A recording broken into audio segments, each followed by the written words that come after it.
Welcome to Israel Now News. I'm Yochanan Elrom. And I'm Rebecca Rand. In our top story, things are heating up along Israel's northern border. Jerusalem sent a powerful message to Damascus by bombing Syrian military targets after terrorists infiltrated Israeli territory. The IDF released a statement saying it destroyed several Syrian observation posts, along with intelligence gathering equipment, anti-aircraft cannons, and command and control infrastructure. This comes after a terror cell penetrated the partition fence and crossed into the Israeli Golan Heights from Syria. The four-man team was under surveillance before they crossed the border, and reconnaissance units watched as the terrorists planted improvised explosive devices in an unmanned Israeli army post. The elite Maglan unit opened fire and eliminated all four terrorists. The IDF later discovered a bag of makeshift bombs as well as weapons at the scene.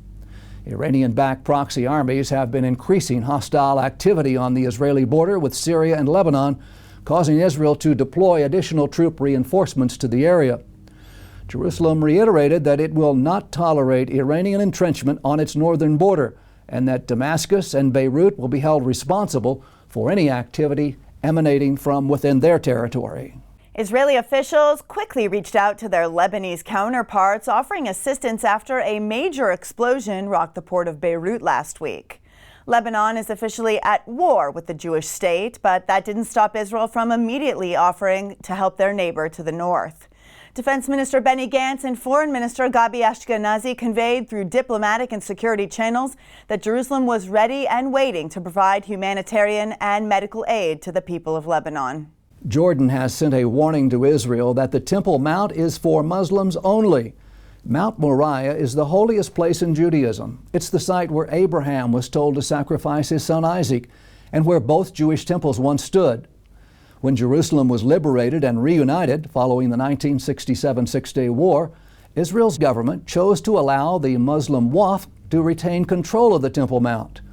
Under the custodianship of the Jordanian government, the Waqf forbids Jews and Christians from praying at the holy place and often restricts their access to the site. Terrorists in Gaza have resumed rocket fire on Israeli communities. Israelis in the southern city of Sderot were enjoying the grand opening of the town's new drive-in movie theater when the rocket alert warning system sent them scrambling for bomb shelters. The Iron Dome missile defense system intercepted the projectile, causing it to explode in mid-air. The Israeli Air Force responded by pounding targets in the Gaza Strip. The IAF released a statement saying its warplanes bombed underground targets in south and central Gaza used by the Hamas terror group. Twitter is doubling down on its tolerance of hate speech against Jews. This despite a 48-hour boycott of the social media platform in protest of Twitter's inaction over the anti-Semitic rants of a rap artist based in the United Kingdom.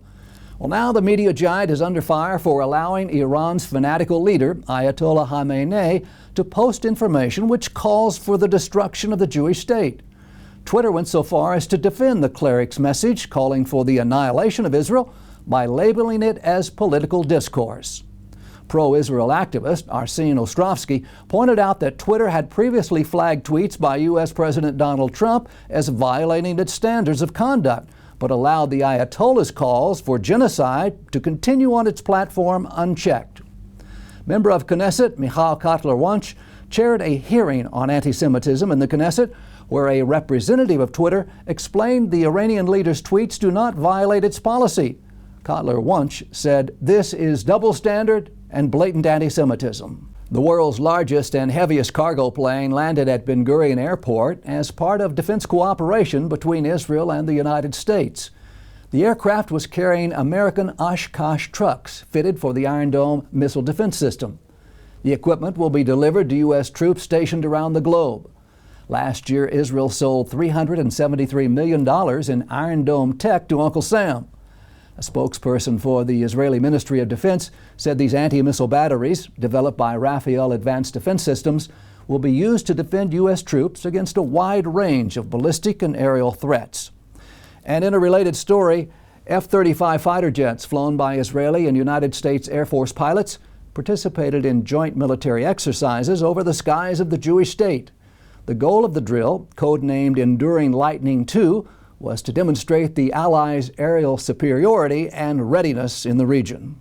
The Israeli Defense Ministry and a group of elite Israeli doctors are studying the effectiveness of several instant coronavirus tests in India. Numerous diagnostic technologies have been developed in Israel, including voice analyzation, breathalyzers, isothermal technology, and the analysis of polyamino acids to diagnose COVID-19.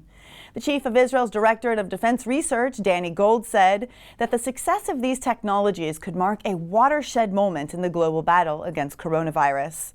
Gold explained that the testing of these instant methods began in Israel and has moved to India in order to accelerate the process. India has been hit hard by the coronavirus. It has reported 1.25 million cases and more than 30,000 deaths. Israeli officials aim to test up to 10,000 people a day and hope that the widespread instant testing will help to contain the pandemic in India. The Israeli Defense Forces is considering the purchase of a wearable anti-drone device for IDF soldiers. Hostile unmanned aerial vehicles pose a threat to troops, and the ability to neutralize them has become a priority for modern armies. The Israeli startup company Skylock has developed a personal wearable anti-drone system. Each unit weighs 1.5 kilograms, which is less than 3.5 pounds. The device, which cost $50,000 each, is worn like a vest. It contains a drone detector and a user-operated anti-drone jammer. The system is capable of neutralizing any UAV within a range of 1 kilometer. The U.S. Army and NATO have already bought the Skylock system, and now Israel is considering purchasing the equipment for its soldiers. A new kosher streaming service allows Israelis to view popular television shows without immodest content. Tov TV based its model of making mainstream shows more family-friendly on the already existing system used for airline media. By editing out the immodest scenes, religiously observant Jews are able to watch shows that were previously unavailable to them because of sexually graphic or otherwise inappropriate content. The scenes are pre-screened and the system can be customized based on a level of censorship. Users are notified of questionable material beforehand and are given the option to skip through until the scene has passed. Tov TV is offering the modified versions of 400 viewing hours of 170 hit TV shows. Amazon is in talks to expand throughout the Jewish state by building 3 new data centers in the Holy Land. Each of these massive facilities would house servers for Amazon Web Services and would consume 16 megawatts, which is more than all of the data centers currently operating in Israel. Israel's beloved Sea of Galilee is the fullest it has been in the month of August for the last 27 years. Israel's Water Authority has reported that Lake Kinneret is currently 209 meters below sea level. This is the highest recorded level in August since 1993. Israel was blessed with abundant rains this past winter, and the entire Galilee region is benefiting from the extra moisture. The Israel Allies Foundation has launched its 43rd caucus in the Venezuelan parliament. 20 legislators signed a declaration formally establishing the caucus and calling for the Venezuelan embassy to be moved to Jerusalem. Leopoldo Martinez, the Latin American director of the Israel Allies Foundation, praised the establishment of the 10th Israel Allies Caucus in the region. He said leaders in the Venezuelan parliament recognize a natural partner in Israel, a partner not only in economic relations and combating terrorism, but a bastion of freedom among a sea of dictatorial regimes. He added that Caracas has only to benefit from renewing relations with the Jewish state, and we look with hope to a brighter future for the country. Josh Reinstein, the president of the Israel Allies Foundation, welcomed Venezuela's show of support and said, "Our goal this year is to increase to 50 the number of Israel Allies caucuses around the globe, strengthening faith-based diplomacy in support for Israel."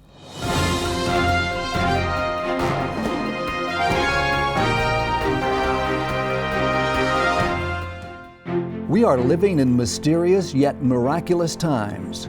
We've witnessed the most remarkable fulfillment of biblical prophecy, the Jewish people's return to Israel, and the prosperity and contributions of this tiny country in such a short time.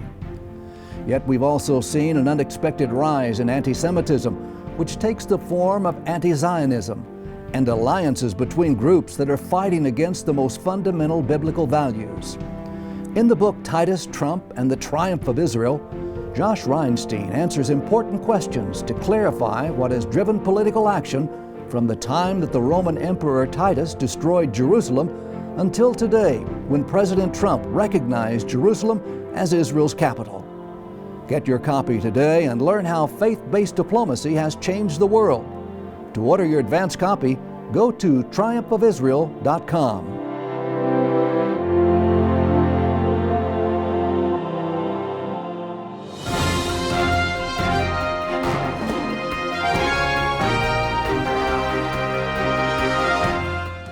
That concludes the news portion of our show. Stay tuned for Ask the Source with Josh Reinstein.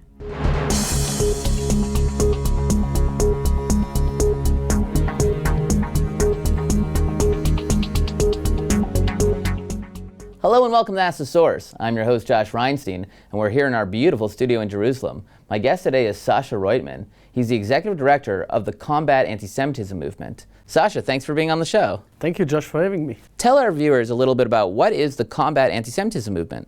Yeah, so the Combat Anti-Semitism Movement is basically a global interfaith coalition of organizations and individuals that decide to come together to end anti-Semitism. Where a point in history that we cannot accept anti-Semitism in our society anymore is affecting all of us, and we need to stop it. We cannot do it alone. We cannot do it separately with different organizations or as one individual. So we decide to bring everyone together into a movement of people and individuals to make a big, big difference. This movement is spreading like wildfire. We're seeing hundreds of thousands of people joining on board and people getting involved every day. Why is it so important to get involved with combating anti-Semitism? So by now we have more than 300,000 people have joined the movement. It's a big number, people from all faith, all religion, because they feel that the society has changed. We have more hatred in the street, on social media, in politics, and people want to see something new. But they know that they need to do something. They need to combat, they need to act, and this is what we're offering. We're offering a platform. So this is why we see every day more people joining, because they feel that it's time to stop and to not work individually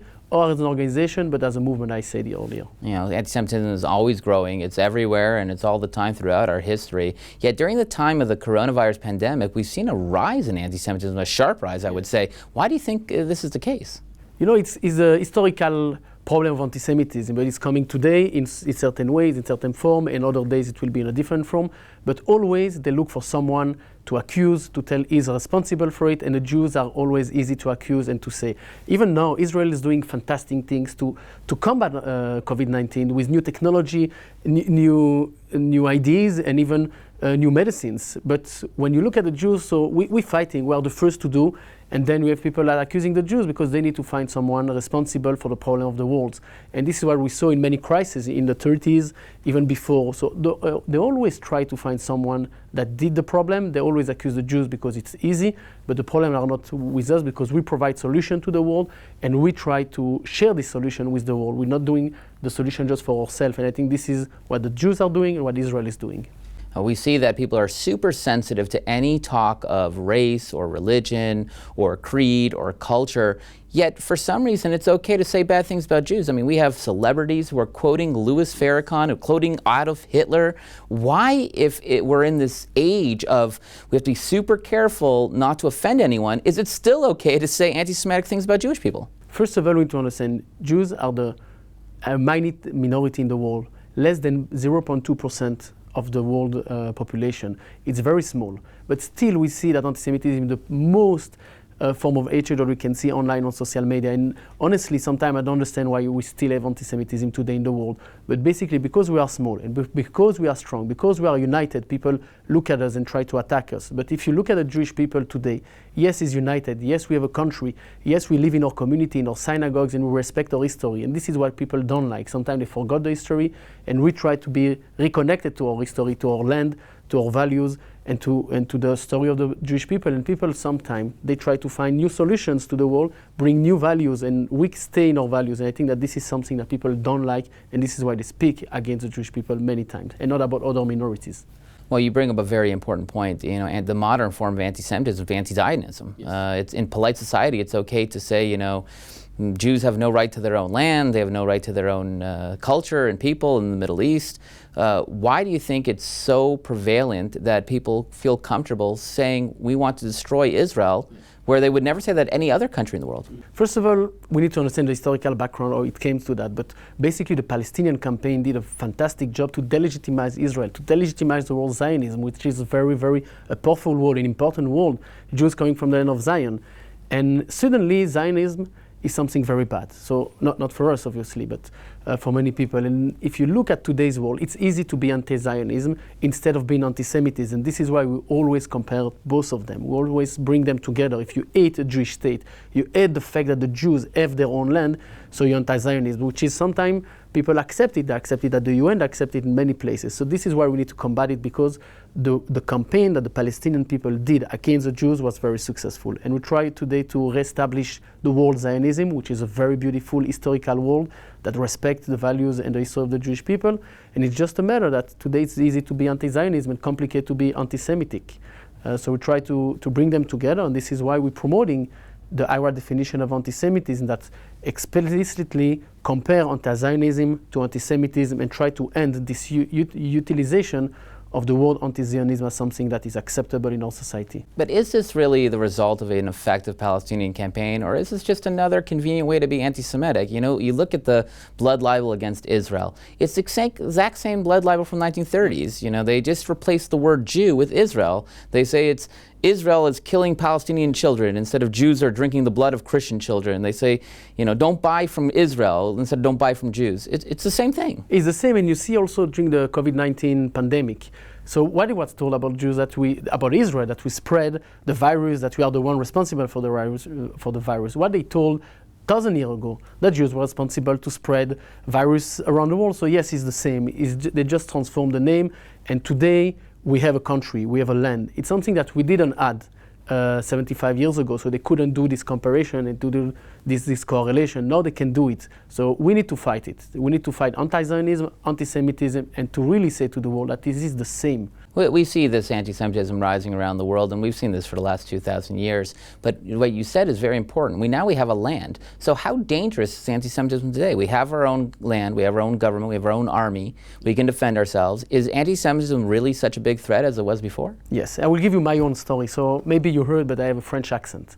I grew up in Belgium in a Jewish community, a very nice Jewish community, but when I went to school in a non-Jewish school, I was attacked because my identity, my Jewish identity, I was attacked every day because Israel did something, not even because I'm a Jew, but they didn't attack my Jewish identity. They attacked the relationship between Jews and Israel, and they attacked me personally as a Jew. Is dangerous. I saw in Belgium, in my own community, the community attacked with real terrorists in the street, attacking the Jewish museum, attacking the schools. We saw it in France, we saw it in many places. So yes, it's dangerous. We saw it in Poway in the United States. We saw it in Pittsburgh and other places. So anti-Semitism today is dangerous, not just because we have a state but that can protect us, but Jews are living all over the world and they need to be protected in their own community. On the other hand, we have big enemies in front of us in Israel. We have the Iranian regime that try to attack us. We have the Hezbollah in the Lebanese border, and in Syria. We have also Hamas on the border. So it's not easy for a Jewish state with a big army to fight 50 million Muslims that are really every day trying to delegitimize us, attacking us, and doing and maybe open a war. And we look at the regime, at the Iranian regime, we hear the voices calling on to destruct Israel every day. So even for a strong Israel, is never enough. We need more support, and we need to continue to be stronger because our enemies try to attack us every day in Israel and outside of Israel. Sacha, there are literally tens of millions of people watching this show. What message do you have for our viewing audience? To all those that are watching us today, I want just to say that Jews and Christians have common values, have a common destiny, and we need to be strong, we need to be together, and we need to work together for a better world. So I'm calling on you to join the Combat Anti-Semitism movement, to be with us, to sign our pledge, and to join the fight against anti-Semitism for a better world. Thank you, Sacha, for being on the show. And thank you for tuning in to Ask the Source. I'm your host, Josh Reinstein. Now back to the studio.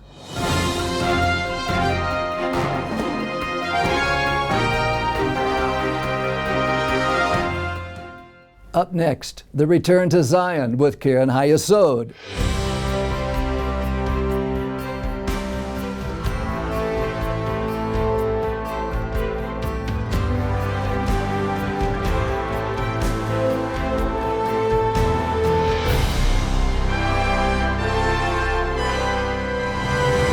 Shalom and welcome to the Return to Zion with Karen Hayesod. I'm Sam Grunberg, World Chairman of Keren HaYesod, the leading official fundraising organization for the State of Israel. This week, we will learn about the righteous among the Gentiles. Throughout Israel's modern history, many Christians have risked their lives and the lives of their families to defend the Jewish people and God's covenant with Israel. The divine promise of bringing the children of Israel to their land was given to Moses at the foot of Mount Sinai. I carried you on eagle's wings and brought you to me, as it is written in the book of Exodus, is a prophecy that has sparked the immigration for 3,000 years. And with the establishment of the Zionist movement and the State of Israel, it has begun to be fulfilled. Eagles made of steel of El Al Airlines have taken to the skies of the Holy Land, carrying with them hundreds of thousands of new immigrants to Israel. They have come from Yemen and Iraq, from North Africa and Ethiopia, from Russia and Ukraine. El Al, Israel's flagship carrier, was established with the support of the donors of Keren HaYesod, a global organization authorized by the Israeli government to raise funds for Israel's most important priority projects. Most urgent is the task of bringing Jews to Israel from countries of distress where they face danger. Just after Israel's establishment, nearly 50,000 Jews were brought to Israel from the ancient Yemenite Jewish community.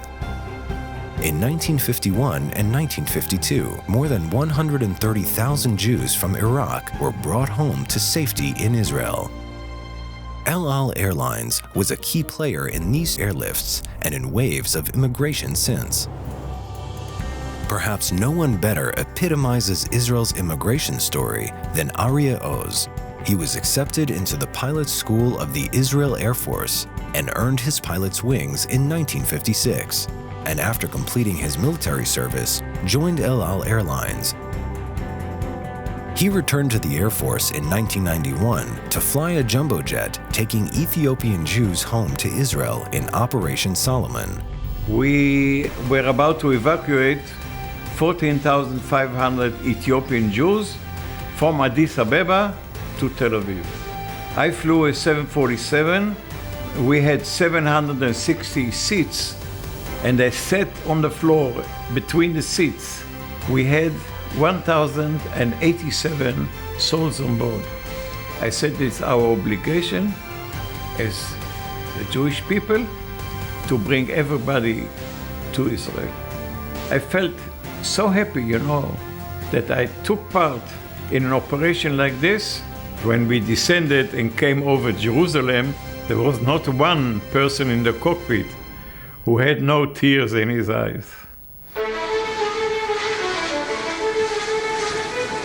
For nearly 100 years, Keren HaYesod's vision has turned the dream of the return of the Jewish people to Israel into reality and remains at the center of efforts to sustain and develop a flourishing Jewish homeland in fulfillment of biblical prophecy. Every time that when I made my walk around in order to see that the aircraft is serviceable, I always looked up and saw the Star of David and said to myself, gee, I'm flying El Al. This is El Al. This is Israel. This is the Jewish people.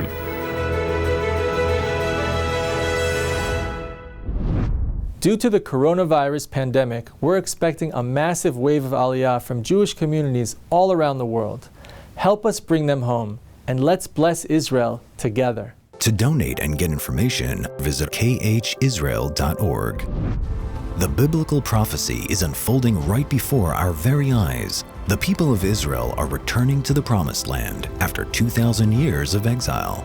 But millions of Jews are still longing to come home. Bless Israel by supporting Keren HaYesod United Israel Appeal, the leading official fundraising organization for the State of Israel. Together, we can fulfill the prophecy of the Bible. Let's bless Israel together. To donate and get information, visit khisrael.org. Greetings from the United States State Department. Secretary of State Mike Pompeo here. I want to say congratulations to my friends in the Knesset Christian Allies Caucus on your relaunch for the 23rd Knesset. Christian support for the Jewish state is both morally right and absolutely indispensable. It's strong in both our nations, and it's not going anywhere. I'm proud that the United States and Israel have never been closer than they are today. When I was in the U.S. House of Representatives, seems like a long time ago, I was a member of the Congressional Israel Allies Caucus. I worked hard with my counterparts in the Knesset to advance causes that we all care about. But what we've accomplished over the last 3 years was almost unimaginable then.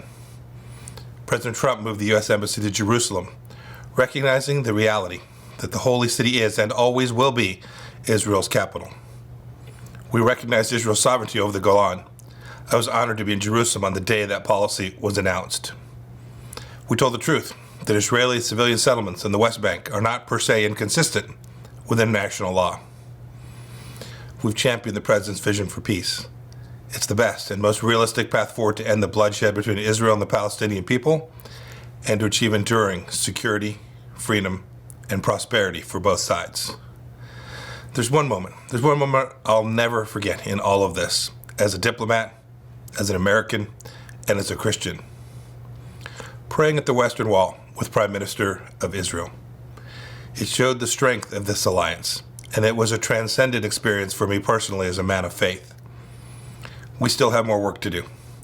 The anti-Semitic BDS movement slanders the only democracy in the Middle East.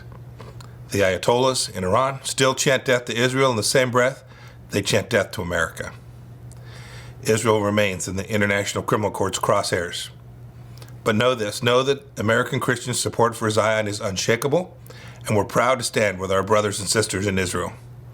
I wish you all the best as you continue to do the Lord's work. May God bless Israel. May God bless the United States of America. Lift up your eyes and look around. All your children gather and come to you. The biblical prophecy is unfolding right before our very eyes. The people of Israel are returning to the Promised Land after 2,000 years of exile. But millions of Jews are still longing to come home. Anti-Semitism threatens many of the Jews. We must rescue them before the window of opportunity slams shut. Bless Israel by supporting Keren HaYesod United Israel Appeal, the leading official fundraising organization for the State of Israel. Together, we can fulfill the prophecy of the Bible. Let's bless Israel together. To donate and get information, visit our website at www.khisrael.org.